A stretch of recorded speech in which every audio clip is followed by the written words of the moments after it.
우리에게 주신 하나님의 말씀 골로새서 3장 15절에서 17절 말씀을 번갈아 가면서 교독하다가 마지막 17절은 한 목소리로 합독하도록 하겠습니다. 그리스도의 평강이 너희 마음을 주장하게 하라. 너희는 평강을 위하여 한 몸으로 부르심을 받았나니 너희는 또한 감사하는 자가 되라. 시작.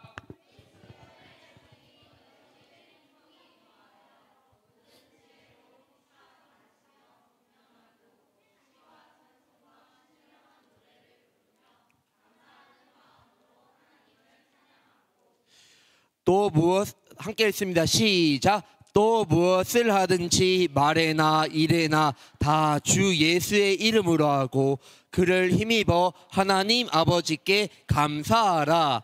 아멘. 잠시 기도하겠습니다. 두 눈을 감고 두 손 모아 기도합니다. 하나님 아버지 감사합니다. 오늘도 주님의 전에 나와서 하나님을 찬양하고 경배하며 하나님께 예배드릴 수 있는 은혜를 허락하여 주심에 감사합니다. 하나님, 우리의 예배를 받아 주시옵소서. 아버지 하나님, 오늘 추수감사절입니다.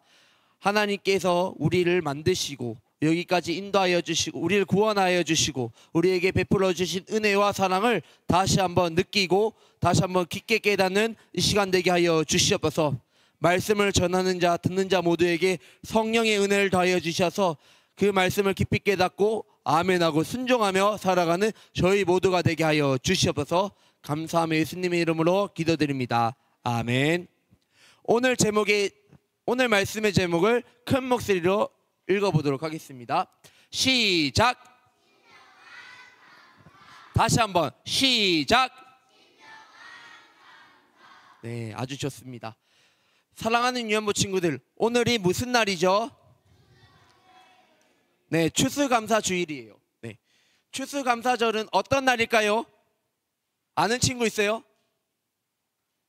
네, 농부가 한 해의 수확을 다 끝내고 지금까지 베풀어 주신 하나님의 은혜에 감사드리고 예배드린 날이 추수감사절이에요. 혹시 친구들 중에서 이런 생각을 할지도 모르겠어요. 전도사님, 그러면 추수감사절은 농사를 짓는 농부만 하나님께 감사하면 되겠네요? 추수감사절 우리는 안 지켜도 되겠네요? 라고 말이에요. 과연 그럴까요? 맞아요. 네, 지켜야 되니까 오늘 우리가 지키겠죠. 네, 물론 현대를 살아가는 우리는 대부분 농사를 짓지 않아요.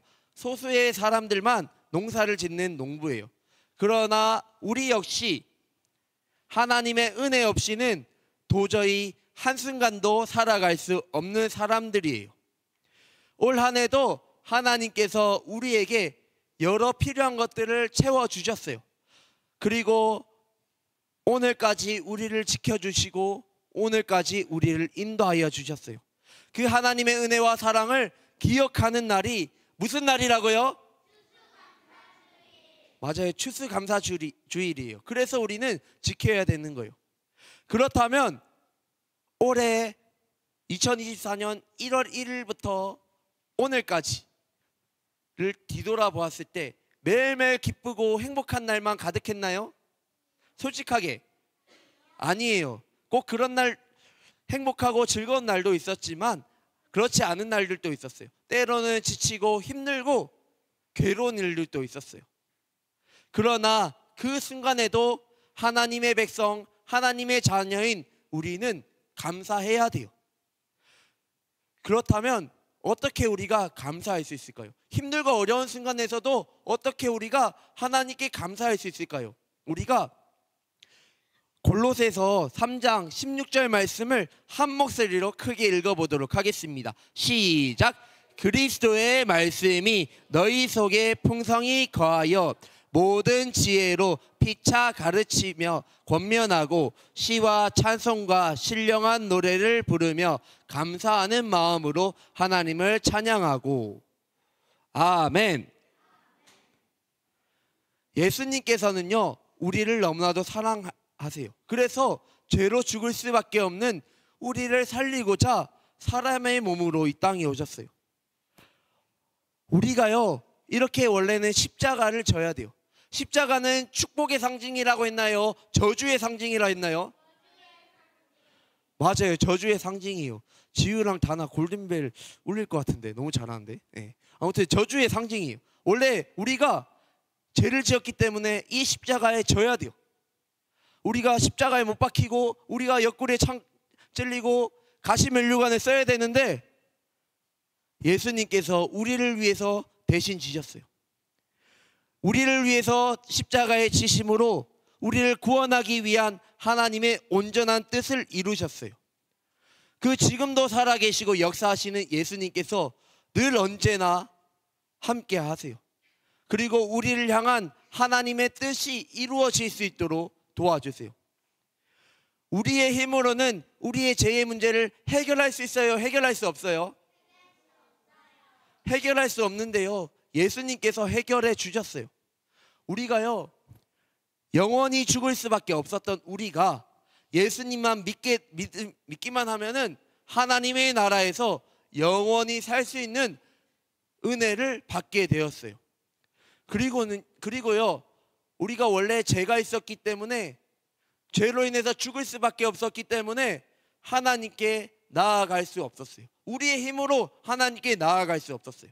그러나 오직 예수님의 이름만으로 이제 나아갈 수 있게 된 거예요. 그래서 우리가 기도를 마칠 때쯤 어떻게 기도하죠? 네? 누구의 이름으로 기도한다고요? 맞아요. 예수님의 이름으로 기도드립니다. 아멘이라고 하는 거예요. 우리가요, 다른 사람의 이름으로, 다른 어떤 것으로 하나님께 나아갈 수 없어요. 오직 누구의 이름만 나아갈 수 있을까요? 누구의 이름? 예수님의 이름이에요. 이것이 우리를 구원하시고 살리신 예수님의 놀라운 은혜예요. 그 은혜와 사랑을 받은 우리는 어떠한 상황에서도 불평불만하는 것이 아니라 감사할 수 있는 거예요. 우리가 골로새서 3장 15절을 다 함께 읽어볼까요? 시작! 그리스도의 평강이 너희 마음을 주장하게 하라. 너희는 평강을 위하여 한 몸으로 부르심을 받았나니 너희는 또한 감사하는 자가 되라. 아멘. 여기서 평강이라는 말이 나와요. 이 노란색 글자 평강. 평강이 뭘까요? 네? 평평한 거? 예수님으로부터 오는 평안을 뜻해요. 뭐를 뜻한다고요? 뭐라고요? 맞아요. 예수님으로부터 오는 평안을 말해요. 더 쉽게 말하면요, 예수님께서 우리에게 은혜를 주셔서 걱정, 근심, 스트레스가 없는 편안한 상태를 말해요. 우리가요, 마음이 변하지 않고 늘 마음이 똑같을까요? 변할까요? 변해요. 우리의 마음은 상황에 따라서, 기분에 따라서, 내 몸의 컨디션에 따라서 계속 바뀌어요. 그리고 무엇보다도 나도 내 마음을 알 수 없어요. 내 마음대로 컨트롤할 수 없어요. 오늘 내가 지금부터 자기 전까지 계속 기뻐해야지 라고 생각한다 해도 기뻐할 수 없어요. 1시간 동안이라도 감사한 마음으로 가득가득 해야지 라고 해도 그럴 수 없어요. 우리가 힘들고 어려운 일이 생길 때 너무 슬프고 힘들어요. 어떤 도전을 할 때 두렵기도 하고 걱정되기도 해요.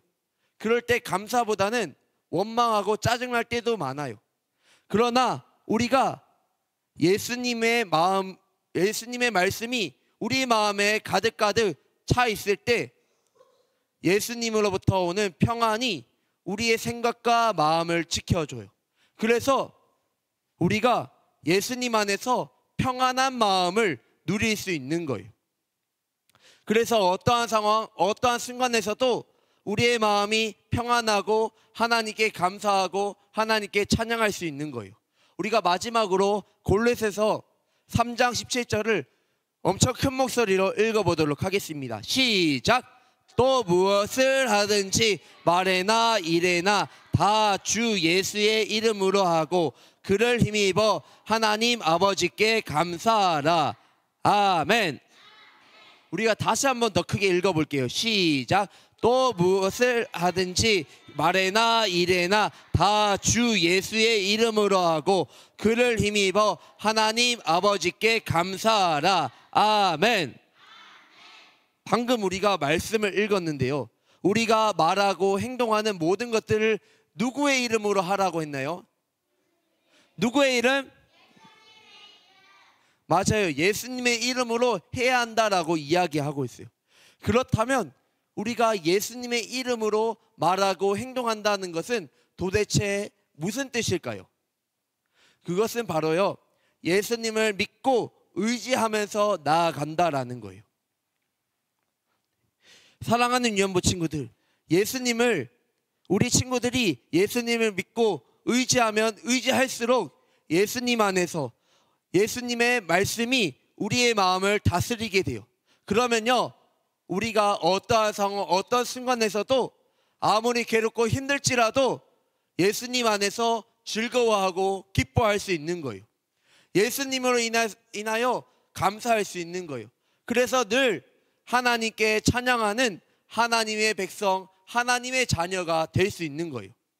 지금 이 시각 이곳에서 예배 드리고 있는 우리 모두가 어떤 상황, 어떤 순간에서도 오직 예수님으로 인하여 감사할 수 있는 사람들이 다 되기를 간절히 소망합니다. 아멘. 네. 특별히 죄로 인해서 죽을 수밖에 없는 우리를 살리신 예수님, 그 예수님을 믿고 나아감으로 하나님의 자녀, 하나님의 백성이 되었어요. 그것을 감사하면서 살아가기를 간절히 소망합니다. 아멘.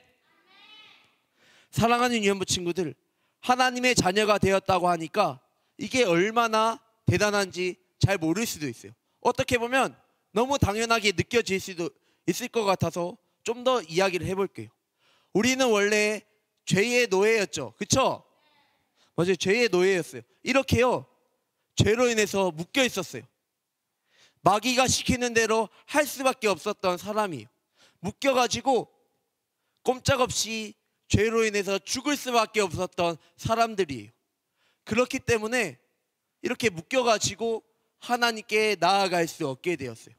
그러나 우리가 예수님을 믿음으로 하나님을 이제는 아버지라고 부를 수 있게 되었어요.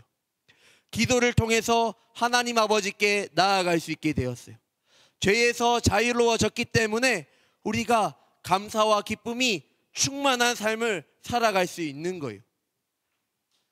우리 친구들의 부모님의 자녀이기 때문에 친구들이 부모님한테 이거 사주세요, 저거 사주세요 할 수 있는 거잖아요. 근데 만약에 노예였으면 그런 말 할 수 있을까요? 없을까요? 없어요. 하나님 아버지의 자녀가 됐다는 것은 그런 거예요. 우리가 하나님 아버지께 기도할 수 있는 거, 이 놀라운 은혜를 우리는 이제 받게 된 거예요. 예수님을 믿음으로 죄의 노예가 아니라 이제 하나님 안에서 하나님의 자녀가 된 거예요. 그러니까 우리를 구원하시고자 당신의 독생자 예수 그리스도를 보내신 하나님 아버지께 우리가 감사할 수밖에 없는 거예요. 그리고 예수님은요, 원래 하나님이신데 이 땅에 사람의 몸으로 오셔서 우리를 위해서 십자가에서 고통당하셨어요. 십자가에서 죽으시고 부활하셨어요. 그래서 그것을 믿는 모든 사람들은 하나님의 자녀가 될 수 있어요.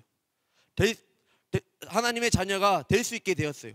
그러므로 이 은혜를 받은 우리는 이제 그것을 생각하면 찬양을 할 수밖에 없고요, 감사할 수밖에 없는 거예요. 그리고 이것을 깊이 깨달은 사람은 내가 받은 이 은혜를 남들에게 전하려고 해야 돼요. 심지어 야, 하지마, 예수님의 은혜와 사랑 왜 전하는 거야, 전하지마, 이렇게 방해하고 괴롭힐지라도 전해야 돼요. 때로는 예수님을 전하는 것이, 예수님의 은혜와 사랑을 전하는 것이 힘들고 어려울지 몰라요. 손해볼지도 몰라요. 그러나 나에게 찾아와 주셔서 나를 구원하신 그 은혜와 사랑을 생각한다면 그 손해 아깝지 않아요. 내가 비록 복음을 전할 때에 힘들고 어려울 수는 있지만 그것은 아무것도 아니에요. 나를 살리신 그 복음의 능력으로 다른 사람을 살리기 위해서 또 복음을 전하고 싶은 마음이 또 생기는 거예요. 이것이 추수감사절, 오늘 우리에게 주신 추수감사절의 진정한 의미예요. 사랑하는 유년부 친구들, 친구 초청 잔치 때 전도사님이 그날 하루만 친구 초청 잔치라고 했어요? 아니면 매일매일이 친구 초청 잔치가 되어야 된다 했어요? 맞아요. 매일매일 친구 초청 잔치가 되어야 된다고 했어요. 마찬가지로 추수감사절이 오늘만 추수감사절이 되어서는 안 돼요.